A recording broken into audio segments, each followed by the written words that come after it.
Halo teman-teman, welcome back to my channel. Kali ini kita akan belajar tematik kelas 3, tema 2, subtema 2 pembelajaran yang ketiga. Langsung saja ya teman-teman.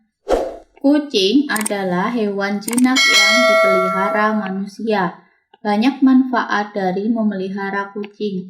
Kucing sebagai teman bermain, dapat menghilangkan stres dan menghalau tikus. Ibu Penny suka kucing, namun tidak memelihara kucing. Kucing-kucing liar sering berkumpul di rumah Penny, sebab ibu sering memberi makan kucing-kucing yang datang ke rumah.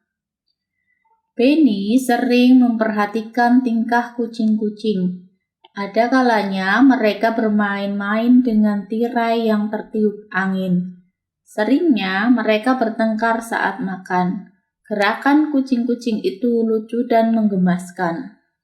Kita menirukan gerakan kucing yuk. Yang pertama, gerakannya adalah gerakan kucing mencakar-cakar.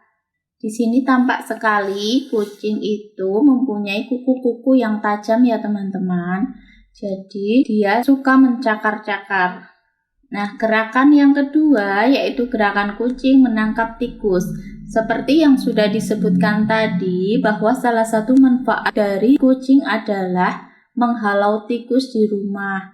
Jadi, kucing itu bermusuhan dengan tikus. Ketika ada kucing, maka tikus tidak akan berani mampir ke rumah.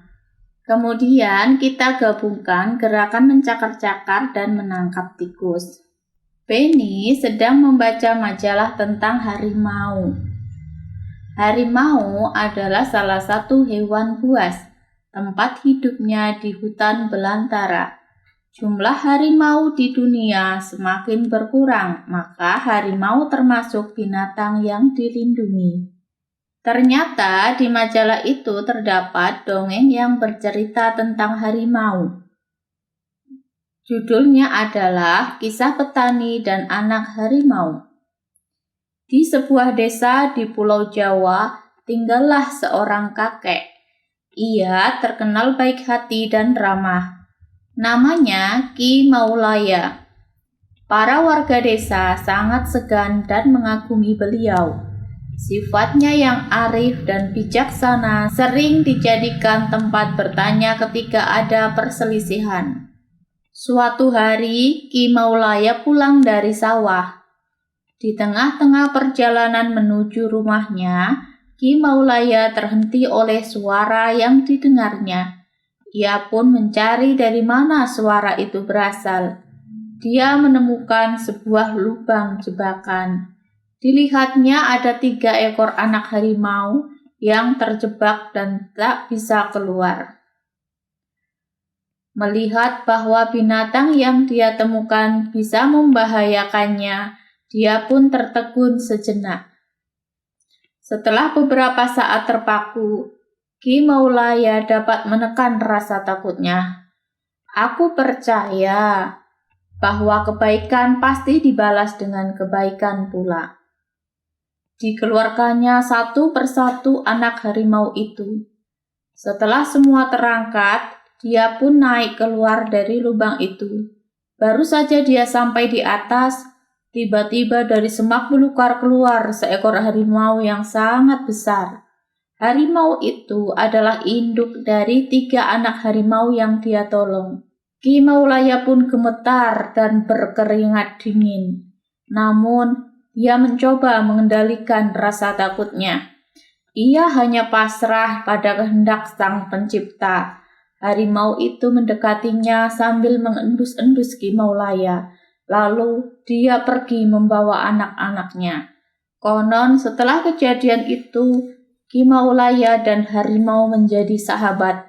Harimau itu sering menunggui Ki Maulaya ketika di sawah dan menjaganya dari bahaya hewan-hewan buas.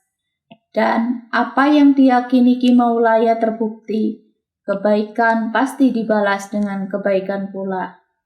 Nah teman-teman, dari dongeng yang kita baca yaitu tentang seorang kakek dan anak-anak harimau tadi, kita dapatkan pesan bahwa kebaikan pasti akan dibalas dengan kebaikan. Artinya jika kita berbuat baik kepada sesama, kepada hewan, kita akan memperoleh kebaikan suatu saat nanti.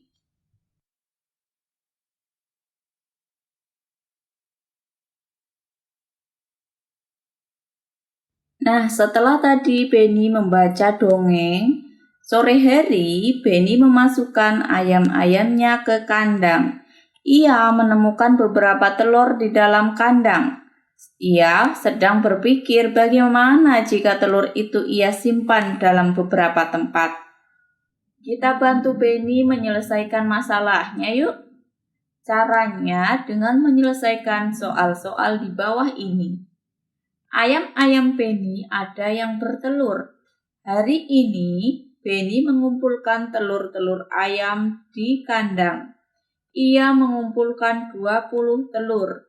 Gambarlah telur pada kotak yang tersedia. Jika telur ia simpan pada 5 kotak, berapa isi telur pada masing-masing kotak?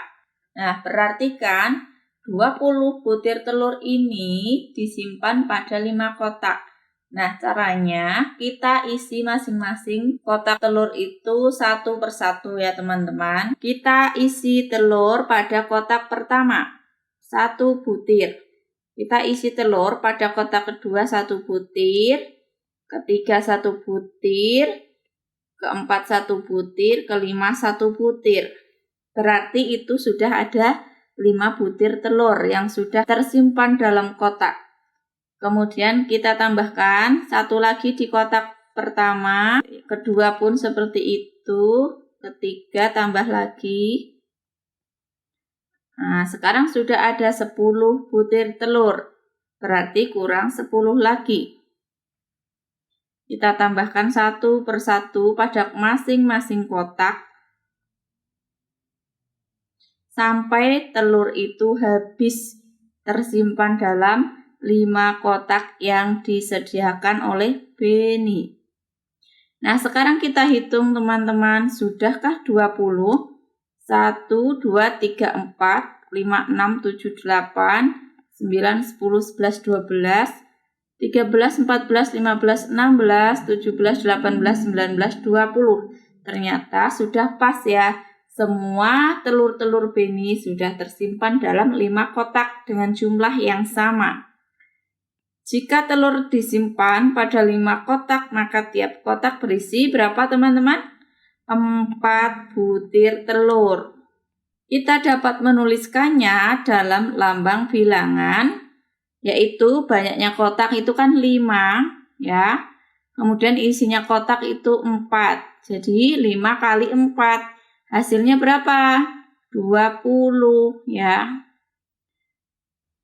Kemudian jika telur ia simpan pada 4 kotak, berapa isi telur pada masing-masing kotak? Caranya sama ya teman-teman, kita isi kotak itu satu persatu sampai 20 butir telur itu habis.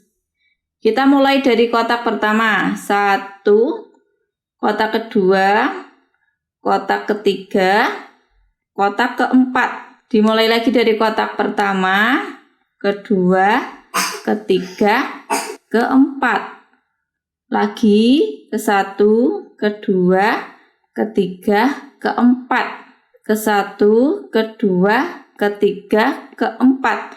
Nah, sekarang kita hitung teman-teman apakah sudah 20?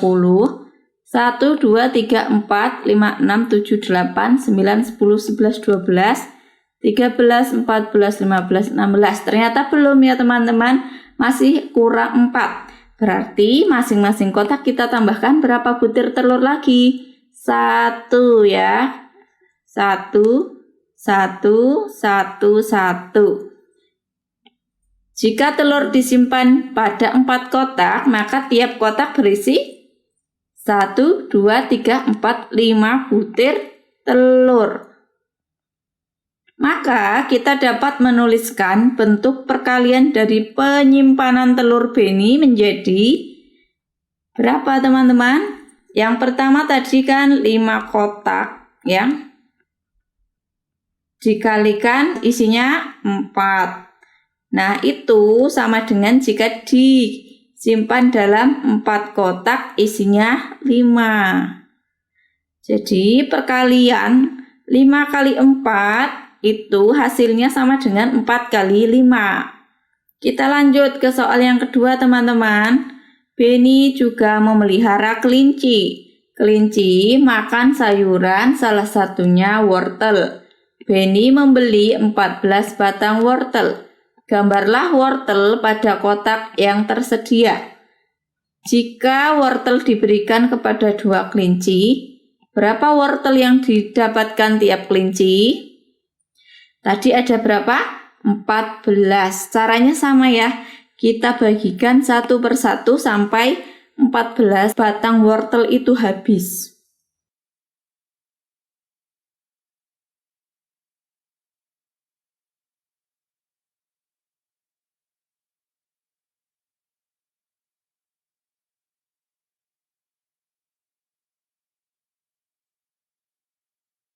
Nah, sudah terbagikan kepada 2 kelinci sama banyak.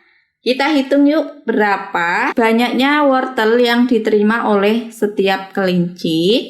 1, 2, 3, 4, 5, 6, 7. Nah, kelinci pertama mendapatkan 7 batang wortel. Bagaimana dengan kelinci yang kedua? Kita hitung lagi.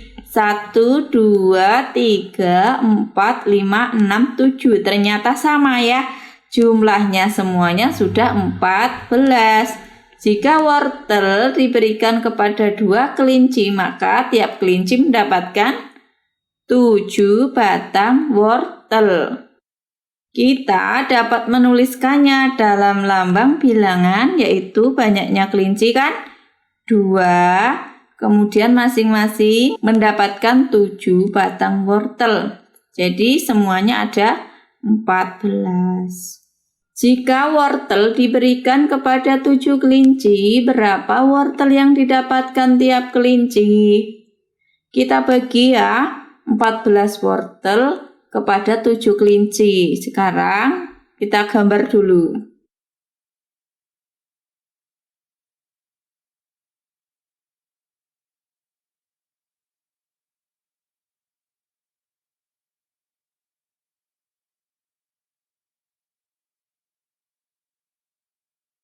Nah, begini gambarnya ya teman-teman.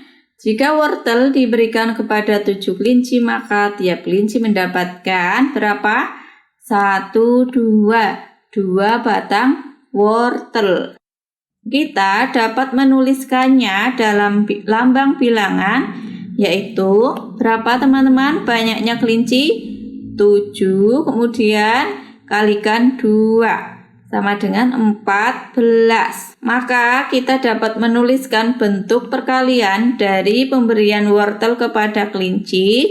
Yang pertama tadi 2 kalikan 7 ya. Itu hasilnya akan sama dengan 7 dikalikan 2. Nah, demikian ya teman-teman pembahasan kali ini. Semoga bermanfaat. Jangan lupa klik like, share, and subscribe. Terima kasih.